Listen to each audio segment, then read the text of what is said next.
Muy buenas noches y bienvenidos al webinar de NFCYM. Saludamos a los agentes de Ministerio Hispana y Pastoral Juvenil en todo el país. El webinar de hoy es Ministerios con personas con adicciones desde una perspectiva holística. Mi nombre es Mayra Carpena y trabajo con NFCYM y es una bendición darles la bienvenida a más de 34 participantes a este evento formativo. Antes de iniciar, les quisiera compartir algunas indicaciones de logística con respecto a la participación en esta sesión de GoToWebinar. Primero, todos los micrófonos han sido silenciados. Si tienen preguntas o comentarios durante la presentación de hoy, por favor usen la sección para preguntas que aparece en el menú de GoToWebinar. Para hacer una pregunta, seleccionen el área con el cuadro en blanco, escriban su pregunta y seleccionen enviar. Compartiremos las preguntas y comentarios para que todo participante pueda verlas. Si tienen dificultades con el audio o la imagen, usualmente está relacionado con la calidad de la conexión al Internet. Si es así, necesitan cerrar los programas que están utilizando o pidan a aquellos a su alrededor que se desconecten del Internet en la siguiente hora. Pueden también ajustar el tamaño de su pantalla conforme lo necesiten. Al seleccionar la opción de la línea entrevista de cámara o Camera View y la pantalla de la presentación. Si su pantalla de webinar desaparece, solo seleccionen el logotipo de GoToWebinar en su menú. El webinar está siendo grabado y dentro de las próximas 3 horas que el webinar haya concluido, recibirán un correo electrónico conteniendo el enlace con acceso a la grabación. Y por último, esta presentación está programada para 1 hora, con la sesión de preguntas y respuestas al final. Si ocupan retirarse antes que concluyamos, simplemente utilicen el enlace de la grabación que será enviada para continuar con la sesión con la porción que hayan perdido. Y ahora es mi placer presentarles a nuestro moderador del día de hoy, el Padre Alejandro López Cardinal.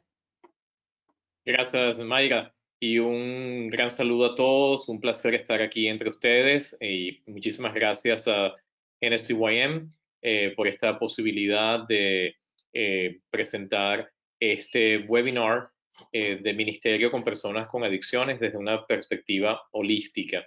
Bueno, tengo también para mí el gusto, el honor, el cariño de presentar a Norelis Álvarez, a quien la conozco cuando era jovencita, desde la Arquidiócesis de Caracas, cuando se inició lo que llamamos en aquel momento Escuela Juvenil Evangelizadora Eje, de la cual yo fui uno de los organizadores de la escuela, y ella fue la primera promoción de esta Escuela Juvenil Evangelizadora de 2 años de estudio de duración. Así que desde 1992 estamos caminando juntos a través de la pastoral juvenil. Ella después decidió también hacer sus estudios de psicología y en este momento ella está residiendo en St. Catherine, en Canadá. Está casada con mi compadre William y es mamá de 2 bellezas, de Mariana Elizabeth y de Gabriel José.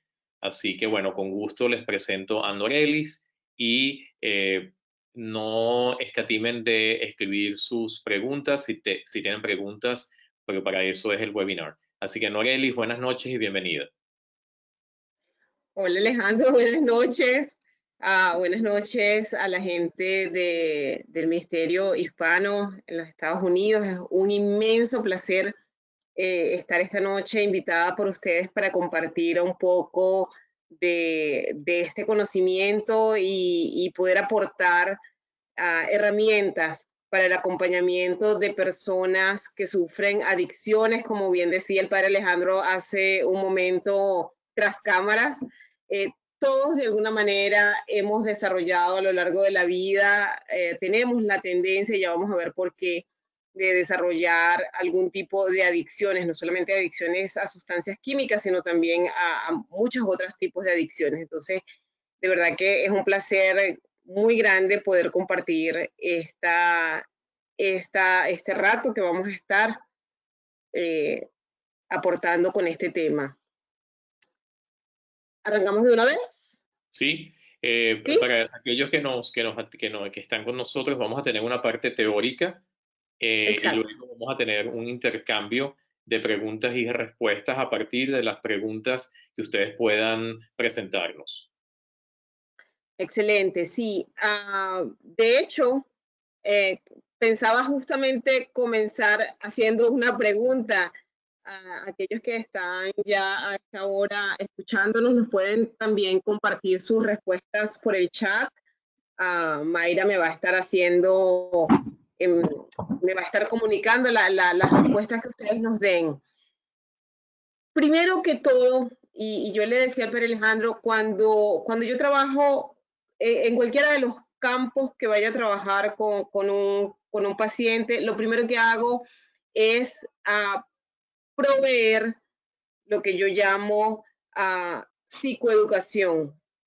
Ayudar a que la persona comprenda el proceso que está pasando en su cerebro, el proceso que está viviendo, porque yo soy una convencida de que comprender los procesos y sobre todo cuando se trata de algún tipo de trastorno, cuando se trata de nuestra personalidad, creo que es fundamental el que nosotros tengamos comprensión de qué es lo que estamos viviendo. Entonces, este primer momento, justamente quiero dedicarlo a explicar qué entendemos por adicción. Cuando hablamos de adicción, ¿qué es lo primero que nos viene a la cabeza? Les pido que nos compartan en una palabra o en una frase.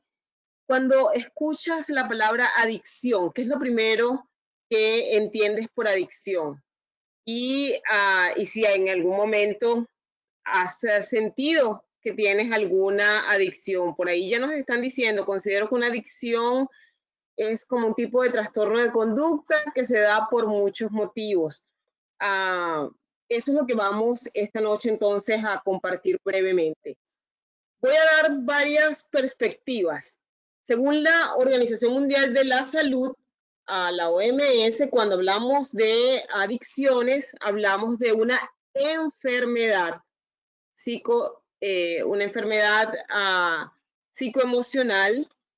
Hablamos desde la perspectiva, necesito cerrar aquí, desde la perspectiva de la Organización Mundial de la Salud. Decimos, estoy un poco enredada aquí, debí haberle hecho caso a Mayra, que me decía que ellos manejaban la presentación mejor que yo. Hablamos entonces de una enfermedad conductual y psicoemocional que genera una dependencia o una necesidad, una urgencia de acudir a una sustancia, a una actividad, a una relación. Y esta enfermedad, como toda enfermedad, tiene un conjunto de síntomas, un conjunto de signos que involucran factores biológicos, factores genéticos, psicológicos y sociales. Entonces, obviamente, es una perspectiva del área de la salud, y entonces nos habla desde la perspectiva de una enfermedad. Sin embargo, en la psicología, cuando hablamos de adicciones, no solamente lo vemos como un conjunto de síntomas, no solamente vemos la parte patológica, sino que adicionalmente también nos referimos a una pérdida del control. Vemos la parte entonces conductual y vemos la parte emocional. Entonces, cuando lo vemos desde la psicología, la adicción es una pérdida de control caracterizada por la práctica compulsiva de una conducta, en donde se produce un daño o un deterioro de la calidad de vida de la persona debido a las consecuencias negativas de la práctica de la conducta adictiva. Entonces, ya estamos viendo dos distintas perspectivas, ¿verdad? Desde la perspectiva médica, entendiéndolo como una enfermedad con un conjunto de síntomas. Desde la perspectiva psicológica, lo vemos desde el punto de vista de una conducta compulsiva que genera una cantidad de consecuencias aversivas para la vida. ¿Cómo sabemos que estamos frente a una adicción? Porque además no necesariamente la adicción es algo que se produce, por ejemplo, si yo me tomo los viernes en la noche, termino la semana y entonces me tomo una copa de vino, 2 copas de vino. ¿Eso es una adicción?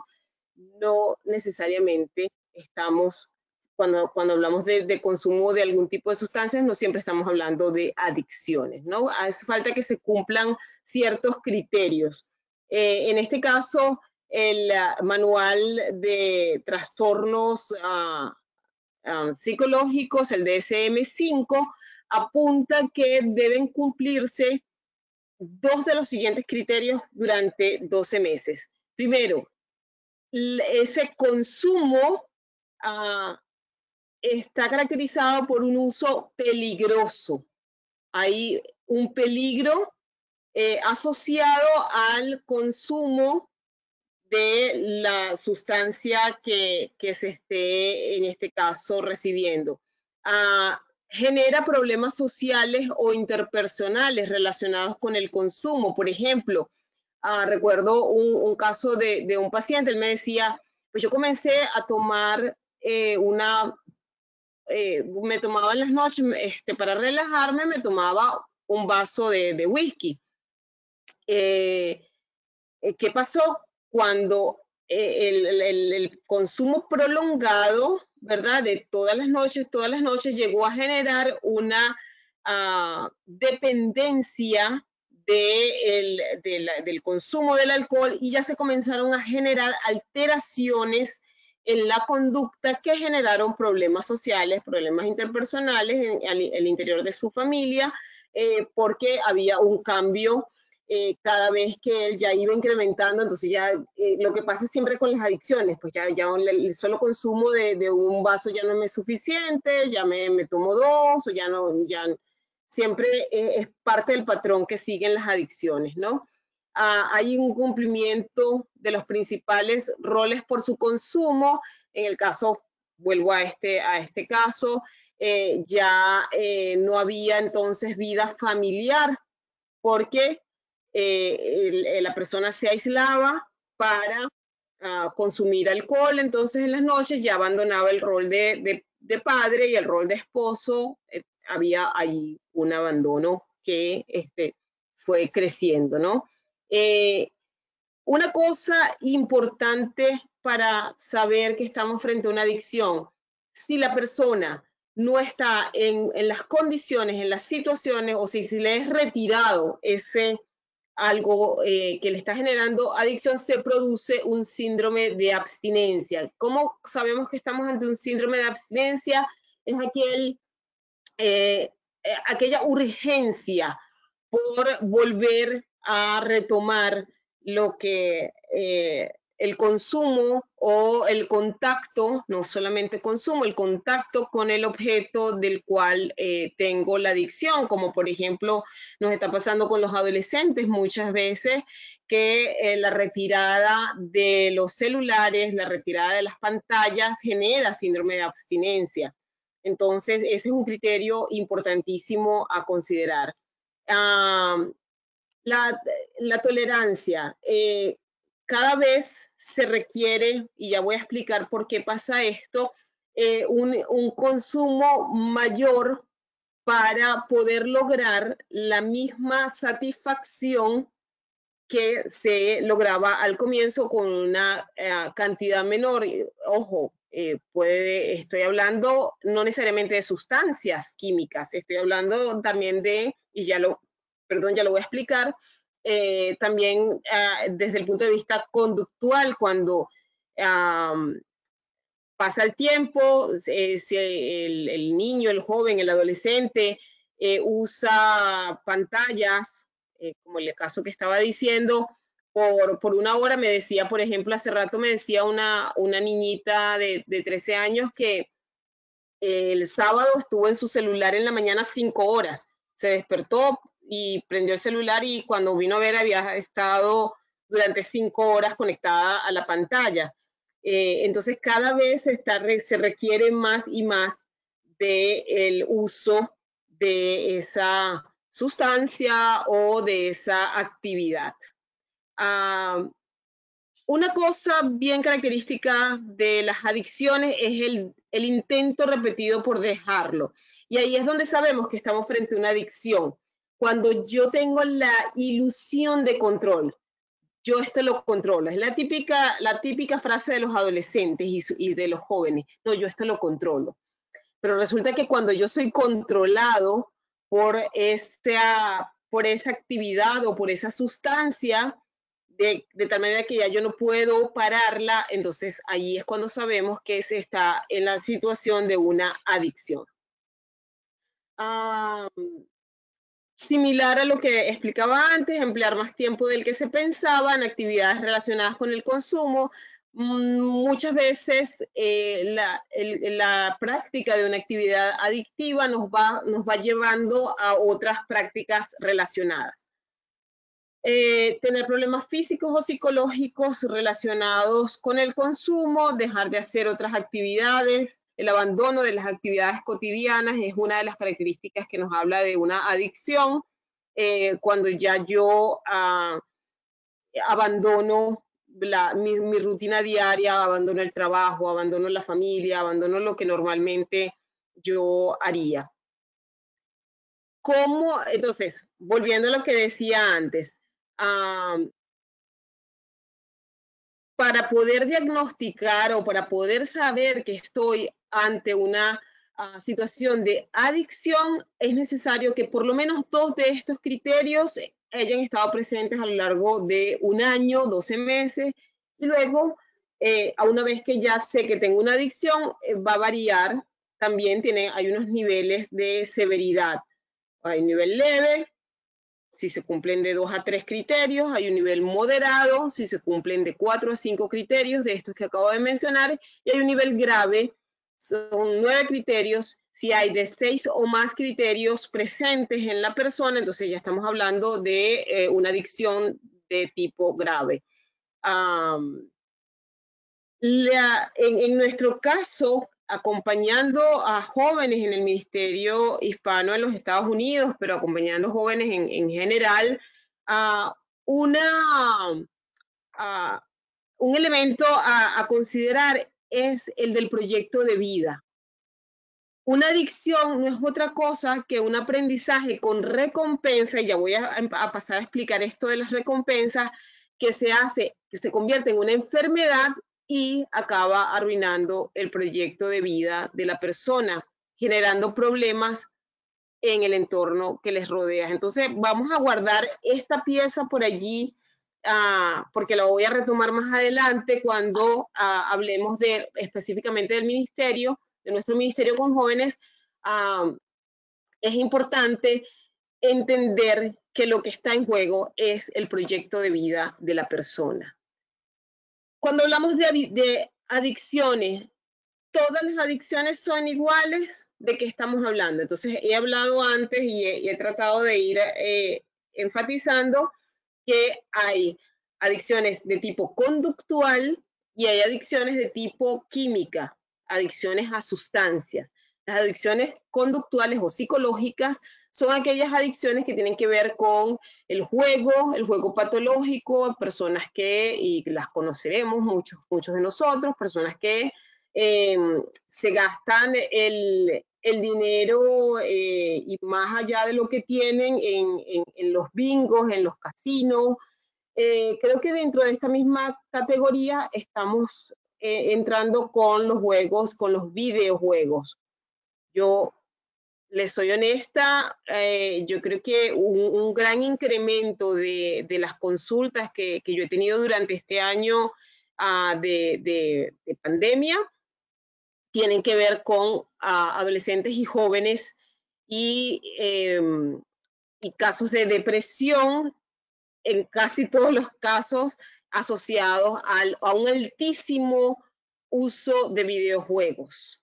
Y eso realmente es alarmante. Caso de un niño de 12 años, si no me equivoco, que para poder comprar yo no soy experta en videojuegos, pero entiendo que para comprar mundos en el Fortnite necesitas pagar o necesitas ir comprando algún tipo de pases, algo así. Pero creo que el Fortnite es uno de los videojuegos que genera mayor adicción, y este niño robó en principio efectivo a su papá para comprar una tarjeta o algo, y luego ya le sustrajo sin permiso a la abuela la tarjeta de crédito para otra compra. Entonces, ya cuando incurrimos en actividades delictivas, ¿verdad? A la edad, a esa escala, es una escala pequeña, pero hubo que hacer una intervención allí de modificación conductual con el niño. La adicción al sexo, que no es menos común, es muy, muy común. En psicología los llamamos trastornos de la conducta compulsiva sexual. Allí entra todo lo que tiene que ver con la adicción al sexo con otra persona, a la masturbación o a la pornografía. Todas esas son parte del espectro de las conductas, el trastorno por conductas compulsivas del sexo. Son bien comunes y deterioran en gran medida las relaciones consigo mismo y con la pareja o las parejas. La adicción a las compras, pues hoy en la mañana conversaba con una paciente y yo le preguntaba acerca de sus habilidades de afrontamiento, sus coping skills cuando tiene algún tipo de problema, y ahí estaba en la lista, estaba las compras, ¿no? Bueno, las compras pueden ser también una habilidad de afrontamiento, como lo son la mayoría de las adicciones. La mayoría de las adicciones tienen que ver con unhealthy coping skills, habilidades de afrontamiento insano, que desarrollamos porque no sabemos cómo manejar, bien sea el estrés, la depresión o algún tipo de problemática. Entonces acudimos a las adicciones como una forma de evadirnos de las circunstancias que no queremos afrontar. La adicción a la comida tampoco es menos común, es bien común que aprendamos a manejar las emociones usando la comida. Estoy triste, como, estoy alegre, como, estoy aburrido, como, estoy ansioso, como, tengo miedo, como. Y no aprendemos habilidades de afrontamiento sano, que son las de la inteligencia emocional, que son las que me ayudan a identificar mi emoción, efectivamente qué es lo que quiero, qué es lo que siento y qué voy a hacer, porque eso no se me va a ir comiendo. Entonces hay muchos trastornos alimenticios que tienen que ver con una baja calidad de habilidades de afrontamiento. Adicción al trabajo como una forma de obtener recompensas, como una forma de obtener gratificación. La adicción al teléfono celular, ya lo dije antes, la adicción al internet. Y tampoco es menos común la adicción al ejercicio físico. Hay personas que realmente desarrollan algo que puede ser muy bueno, porque si fíjense que de estas cosas que estoy mencionando son cosas necesarias para la vida. Okay. Ajá. No, es que por un momento te quedaste sin voz. Adelante. Ok. Estamos hablando de conductas que son buenas, que son necesarias, ¿verdad? Pero que en un exceso van a generar adicción, por ejemplo, el ejercicio físico. Y luego entonces ya entramos en el terreno de las adicciones químicas, adicciones a sustancias, a los opiáceos, que leía que 21 millones de estadounidenses se reportan con adicción a los opiáceos. 21 millones es un número alarmante de personas, porque este tipo de sustancias van a estar permanentemente pidiéndote un incremento en el consumo. Ya si las personas que lo toman por salud, por manejo del dolor, comienzan con un nivel muy bajo, pero ya llega un momento que eso no les es suficiente, entonces tienen que incrementarlo. A veces, para no incrementarlo más, entonces le añaden alcohol para poder lograr el mismo efecto. El alcohol, por supuesto, un grandísimo número. Es una de las adicciones más complicadas de limpiar en el organismo, ¿no? La adicción al alcohol. La adicción a la cocaína y a las anfetaminas, la adicción a la cocaína tiene el número 1 en ser de las adicciones que crean o tienen como consecuencias alteraciones estructurales en el cerebro, ya los vamos a mostrar. Y la adicción a las benzodiazepinas, que todos los antidepresivos que atacan al sistema nervioso, y por supuesto la adicción al cigarrillo. Entonces, ¿cómo reconocer que estamos ante una adicción? Ya no desde la perspectiva del DSM-5, sino desde la perspectiva conductual, cuando una actividad se convierte en la actividad más importante de la vida del individuo y domina sus pensamientos, sus sentimientos, su conducta. Hay una modificación del humor de la persona. La persona necesita permanentemente incrementar la actividad o la sustancia para poder lograr los efectos anteriores. Se produce un síndrome de abstinencia y se generan conflictos en el entorno. Hay una recaída, que es la tendencia a detener esa actividad, pero permanentemente se vuelve a ella. ¿Qué es lo que pasa en nuestro cerebro? Entonces ya he hablado desde la perspectiva de la OMS, la adicción es una enfermedad. Desde la perspectiva psicológica, la adicción es una alteración de la conducta. Desde la perspectiva neurocientífica, que me encanta, soy una apasionada de nuestro cerebro, porque creo que en la medida en que podemos comprender lo que pasa en nuestro cerebro, podemos encontrarle sentido a las cosas que vivimos.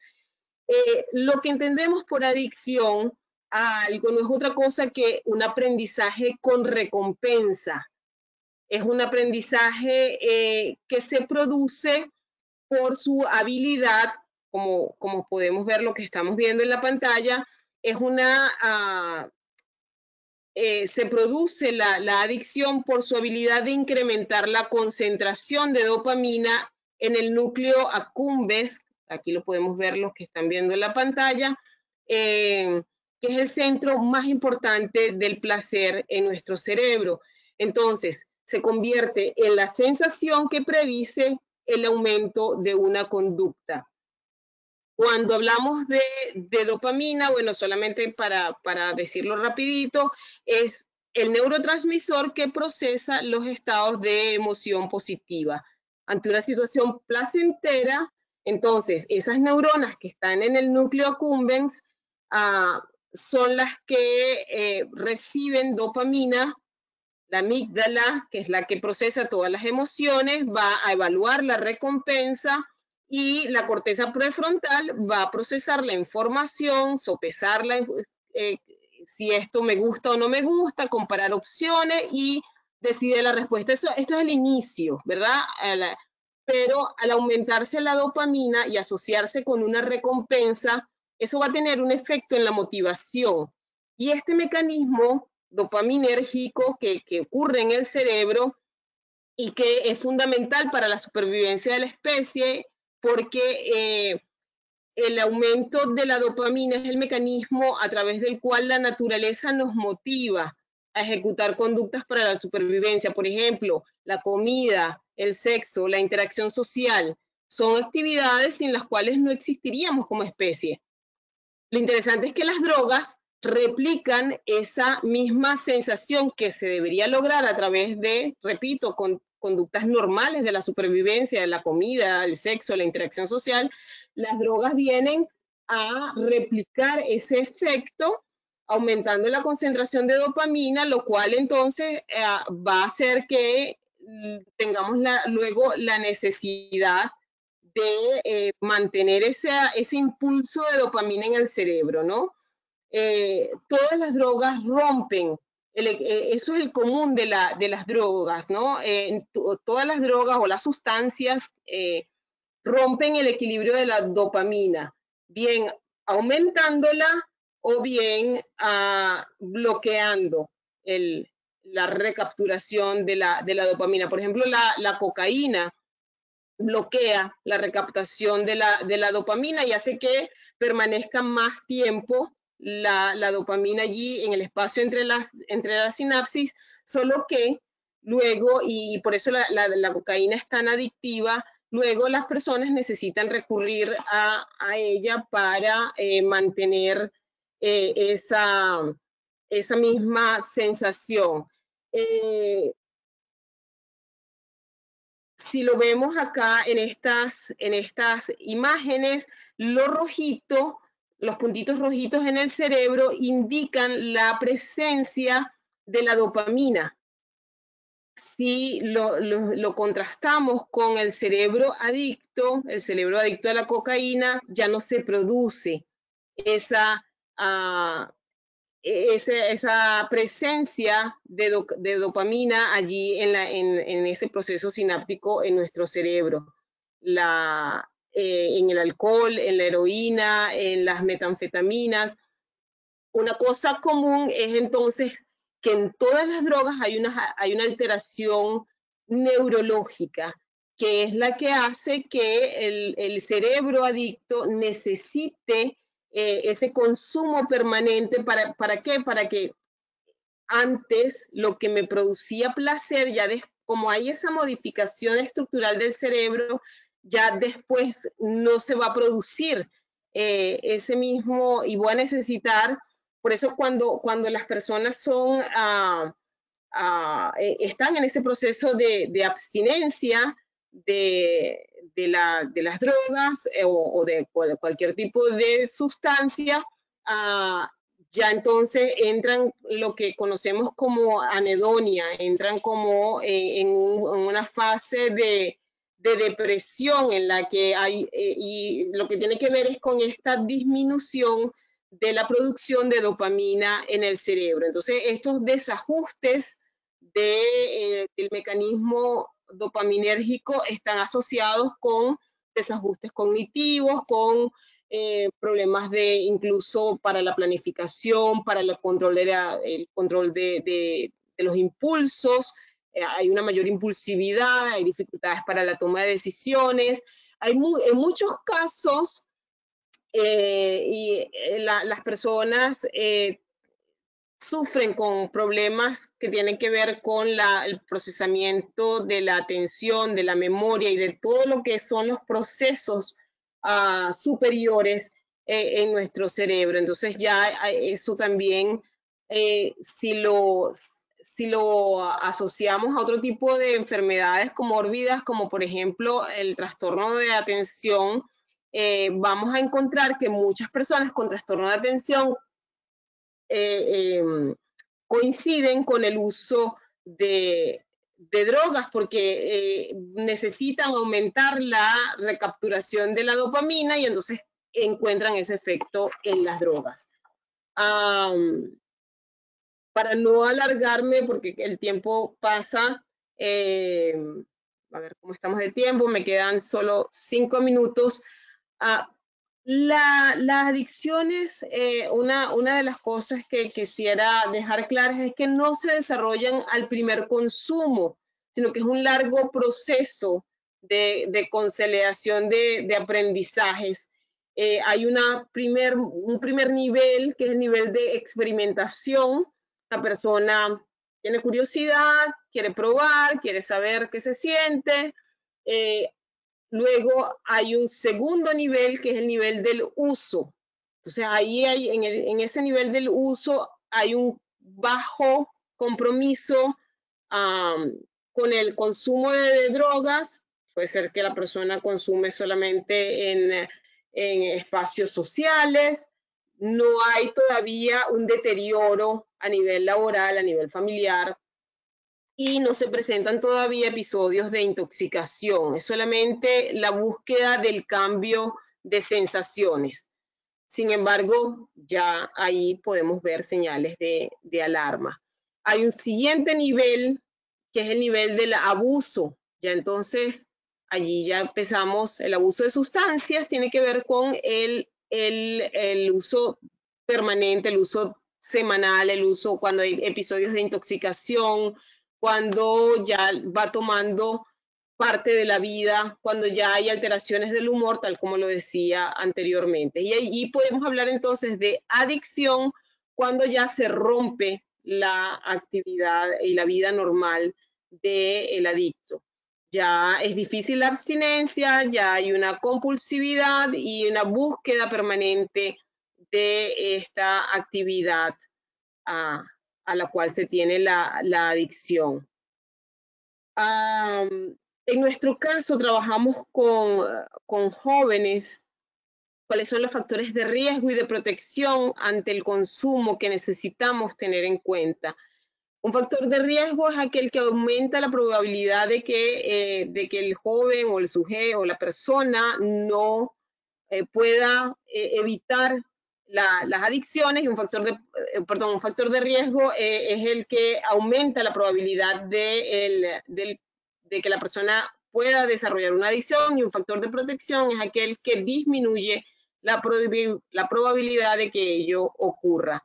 Hay factores que tienen que ver con el contexto, en donde vivimos, cómo elaboramos la percepción del riesgo, la disponibilidad y la accesibilidad que se tenga a las drogas, la aceptación social. Lamentablemente en nuestros colegios, por ejemplo, acá en los Estados Unidos y Canadá, les enseñan a los chicos desde la escuela que el uso de cannabis es natural, le ayuda a mejorar su concentración. Entonces ya esa desinformación, ¿verdad? Me encantaría que todas las personas que opinan así tengan acceso a estas imágenes de cerebro y puedan ver cómo eso natural desorganiza la estructura de un cerebro. Entonces, todos esos, los mensajes de los medios, la presión incluso, la presión de grupo, la presión social, son factores que están relacionados con el contexto. Y luego hay otros factores que son personales, la historia familiar, el uso o el abuso de drogas en la familia, las actitudes que han sido modeladas por los padres, los conflictos familiares, la búsqueda de sensaciones, los valores, los problemas conductuales, el fracaso escolar. Todo eso forma parte, y es importante tenerlo en cuenta, como los factores de la persona. Entonces es importante, cuando tenemos un joven o una persona al frente, poder evaluar cuáles son sus factores de riesgo y de protección. ¿Cómo afrontar sanamente la vida? Yo diría, es importante contar con un círculo de soporte emocional, que las personas que han experimentado adicciones puedan tener un círculo de soporte diario. Hay una gran diferencia de afrontamiento que viven las personas que están solas de las personas que sienten el soporte emocional, bien sea de una familia o de una comunidad, y luego que tengan un círculo de soporte para la crisis. De hecho, una de las cosas que recomendamos, incluso para las personas con adicciones de tipo sexual, es tener a alguien a quien le cuenten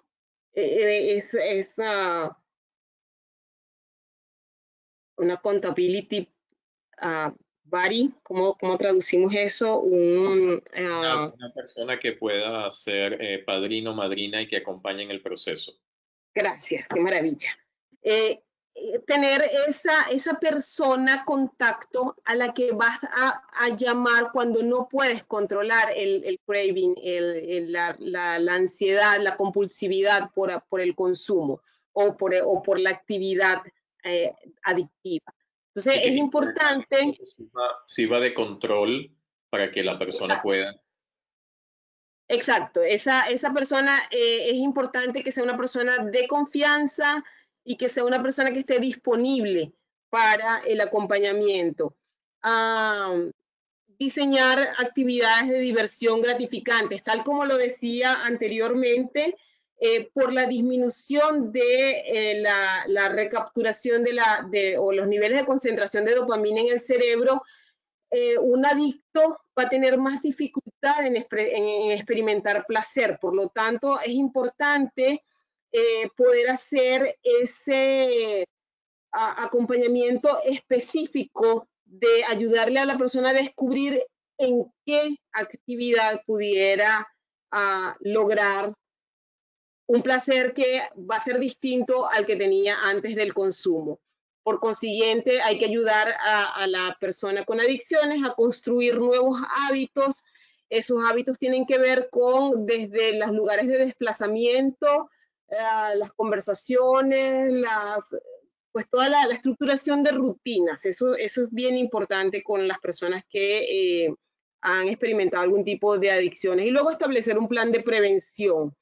Ser consciente de sus triggers, de los disparadores de su conducta, establecer entonces algunas actividades que tengan que ver con un estilo de vida sano, con una dieta, con actividades de servicio a los demás, que le puedan ayudar a tener sentido de propósito para mejorar, para recuperarse de la adicción. Y por supuesto, siempre recomiendo entrenamientos en gestión emocional, en relajación, ayudar a la persona a que aprenda, por ejemplo, para no hablar solamente de las adicciones a sustancias, también, por ejemplo, les comentaba antes, a una persona con adicción a la comida, es súper importante ayudarle a identificar cuáles son las emociones que está procesando a través de la comida. Ojo, esto puede ser a través de cualquier de los tipos de adicción. ¿Cuáles son, cómo procesa, cuáles son las actividades a las que acudes cuando tienes miedo? ¿Cuáles son las actividades a las que acudes cuando estás triste? ¿Cuáles son las actividades a las que acudes cuando tienes rabia? Y cómo esa adicción lo que está haciendo es tratando de reducir aquella aversión, aquella emoción aversiva. ¿Qué hacer desde nuestra labor pastoral, desde nuestro ministerio con personas que están sufriendo algún tipo de adicciones? Yo creo que es importantísimo apelar a lo que la iglesia misma en la doctrina social de la iglesia nos está interpelando a hacer. El Papa Francisco, cito acá, en el año 2018, dice: para superar las adicciones es necesario tener un compromiso sinérgico, involucrando a las diferentes realidades presentes en el territorio en la implementación de programas sociales orientados a la salud, al apoyo familiar y sobre todo a la educación. Entonces, creo que ahí hay tres claves importantes: programas multidisciplinarios que atiendan la parte de salud, que atiendan la parte familiar y que provean educación. Un ministerio para la sanación personal debe tener en cuenta entonces toda esta atención holística integral. Es importante entender los alcances de nuestros programas. Un programa de acompañamiento pastoral es un tratamiento terapéutico. No. Puede, si contamos en nuestras parroquias, en nuestros equipos, contamos con equipos multidisciplinarios y podemos brindar el servicio profesional maravilloso, pero si no, entonces es importante saber los alcances de nuestras intervenciones, ¿ok? Creo que siempre es importante trabajar con la perspectiva de la elección de un proyecto de vida. Si me devuelvo unos segundos antes, cuando hablaba de las alteraciones neurológicas que se producen por la adicción, creo que es entonces súper importante encontrar en el proyecto de vida el elemento de enlace que ayuda a la persona a superar la adicción, que podamos saber que podemos hacer un afrontamiento positivo del estrés, a través del desarrollo de habilidades de afrontamiento sano. Que podamos entonces tener comunidades inclusivas, comunidades que sirvan de soporte emocional y de espacios de inclusión para los jóvenes que están experimentando algún tipo de adicción, dedicar esfuerzos a la formación integral de acompañantes de jóvenes. Creo que esa es un hilo transversal de todos nuestros programas. Establecer redes comunitarias de servicio, puesto que en cada comunidad, en cada estado, habrá distintos servicios. Entonces también establecer redes con los servicios comunitarios que están presentes en la sociedad en donde estamos trabajando.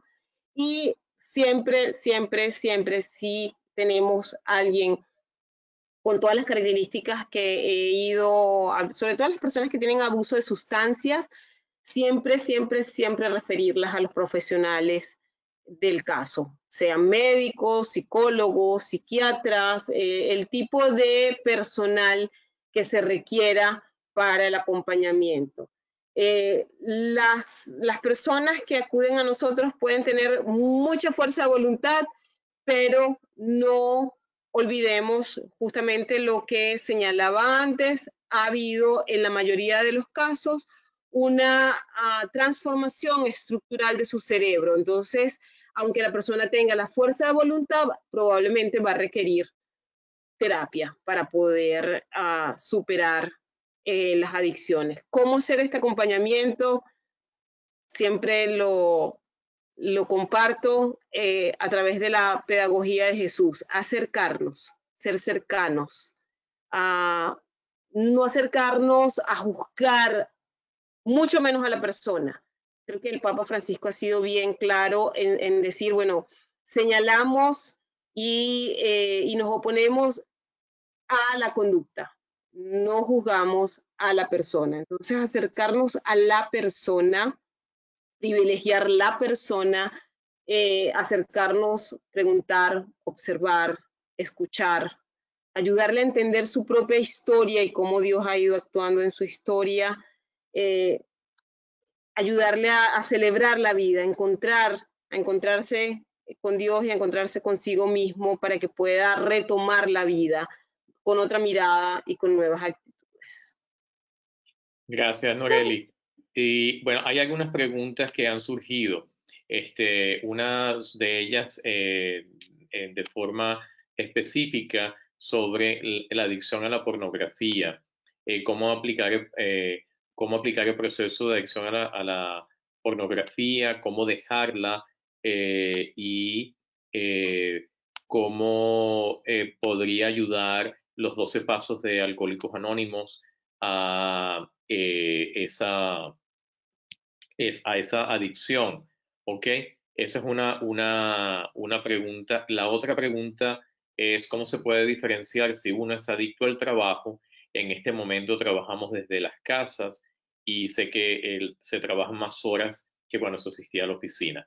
Entonces, quizás a lo mejor esta segunda es más fácil que la primera. Entonces, en estos 10 minutos que nos quedan. Aquí no hay pregunta fácil. Sí. Aquí no hay pregunta fácil. A ver, comienzo con la más fácil. La más fácil es, a mí me encanta los 12 pasos de Alcohólicos Anónimos en el acompañamiento a las personas con adicciones. Me parece que hay dos cosas que yo valoro mucho de trabajo de Narcóticos Anónimos y Alcohólicos Anónimos. Obviamente es una gente que tiene muchísima experiencia, muchísimos años de camino, y me imagino en ese camino pues han podido aprender de ensayo y error, pero me encanta esa señalamiento que hacen del solo por hoy, ese contrato 24 por 24 que se hace en este tipo de comunidades de ayuda, y donde la persona se compromete al hoy. Y conozco personas que tras muchos años de superar su adicción me comentan, sigo viviendo mi 24 por 24, ¿no? Entonces creo que eso marca algo importante. Y luego el acompañamiento de personas que están viviendo lo mismo que yo. El grupo de ayuda. Creo que eso es muy significativo en la superación de las adicciones, el saber que hay otras personas, y por eso me gusta presentar este tipo de educación, porque siempre la gente dice, oye, pero me está describiendo a mí. Sí, es que esto está escrito justamente para que entendamos que no eres solo tú el que estás viviendo este tipo de síntomas o de conductas. Es una cosa que ha sido ya estudiada y que por lo tanto está siendo compilada de esta manera. Entonces, esa es la respuesta más fácil. Ahora, ¿cómo aplicar todo esto que he dicho en el proceso de la adicción a la pornografía? El sexo tiene la misma producción de dopamina que la cocaína, ¿ok? Y el sexo y el azúcar, la glucosa, son de los también de los potenciadores de dopamina más fuerte. Entonces, en mi práctica profesional tenemos un protocolo de 12 sesiones en las que ayudamos a la persona con trastorno de la conducta compulsiva sexual a que identifique primero su historia, cómo lo aprendió, cómo esto se convirtió en algo reforzante. Eso es como un primer paso, luego cómo fue incrementando, cómo se fue desarrollando, cómo lo fue generalizando, ayudarle a sopesar cómo esto ha interferido en su desarrollo de relaciones sanas con parejas y consigo mismo, porque también hay una interacción allí que tiene que ver con la autoaceptación y con la autoestima que se ve afectada cuando yo no sé establecer, por ejemplo, un caso bien significativo que tuve la oportunidad de acompañar. Yo estaba atendiendo a la esposa y mi compañera y colega de consultorio estaba atendiendo al esposo con una adicción a la pornografía de muy larga data, y fue un proceso muy lindo de sanación el que logramos hacer. Y hay dentro de este protocolo de 12 sesiones, hay una sesión en la que ellos se encontraban y él tenía que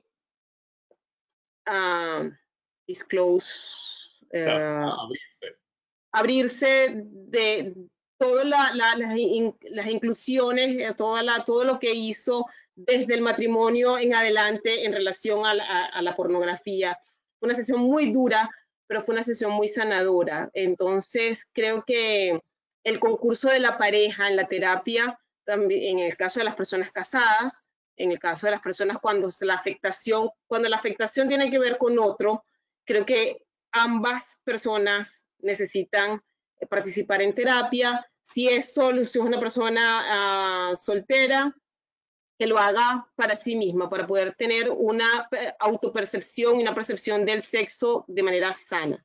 Esa sería mi respuesta a esa pregunta. Algo que quisiera añadir, Norelis, desde la experiencia pastoral mía como sacerdote, es usualmente cuando vienen a mí personas con este tipo de situaciones, así te dejo tomar agua, con personas con ese tipo de situaciones, yo lo primero que hago es les pido que escriban una historia personal, que vuelvan a la historia y que puedan detectar cuál fue el momento primero en el cual ellos empezaron a tener este tipo de contacto con la pornografía.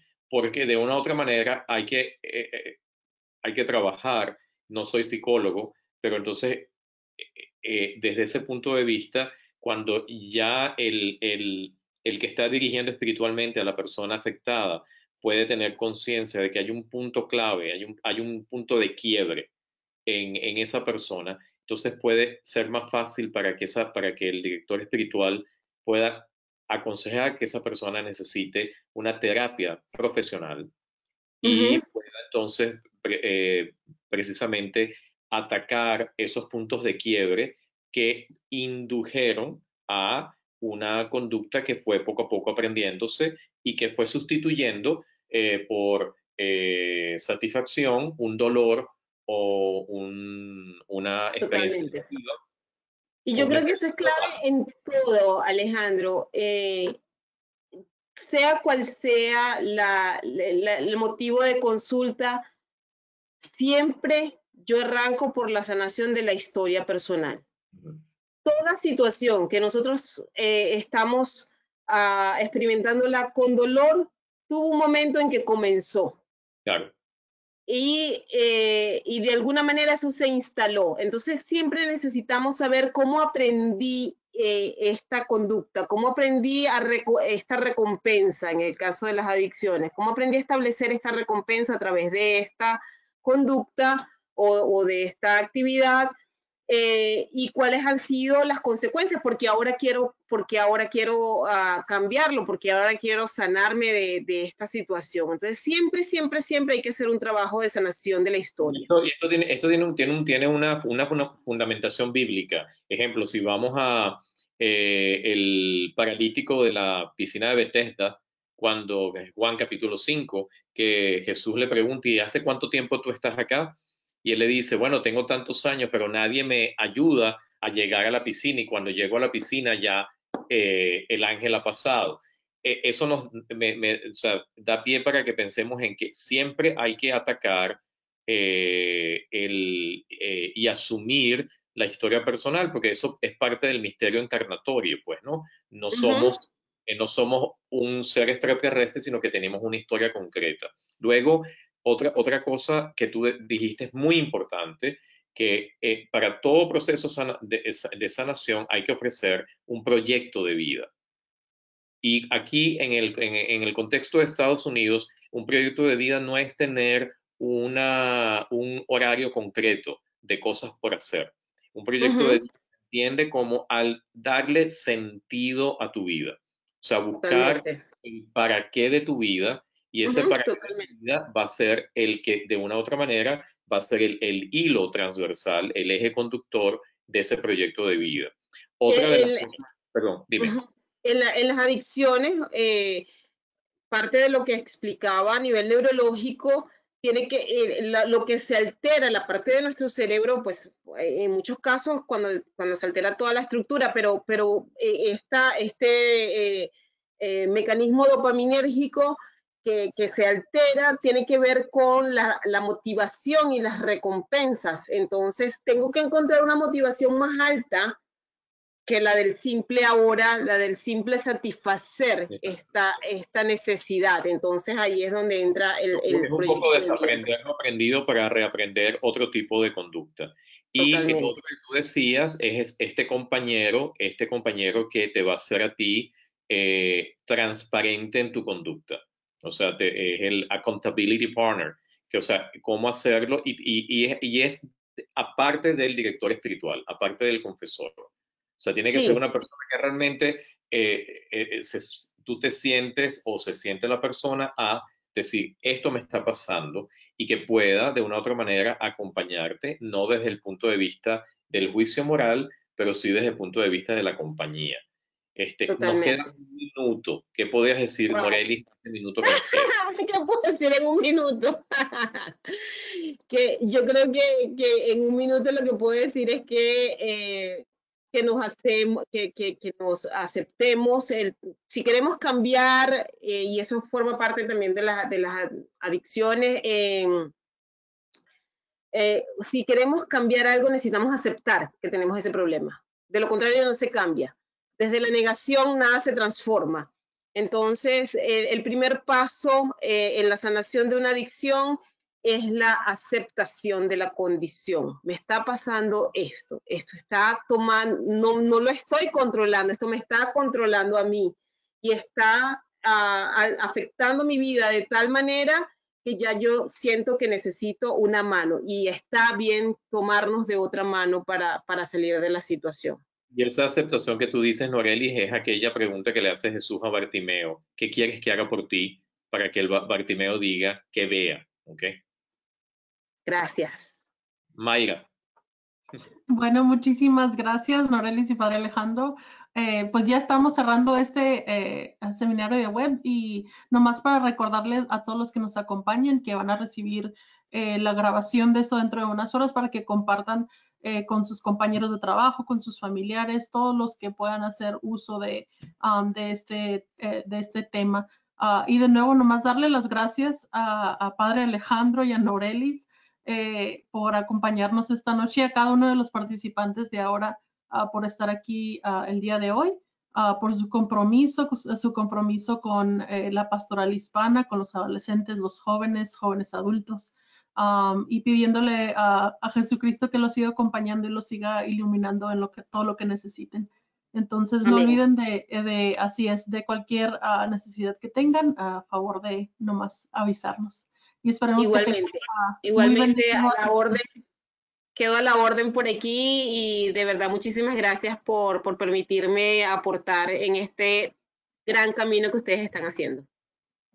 Gracias a ustedes. Que tengan muy buenas noches y muy feliz Navidad. Hasta luego. Dios les bendiga. Adiós. Bye bye. Hasta luego. Bye bye.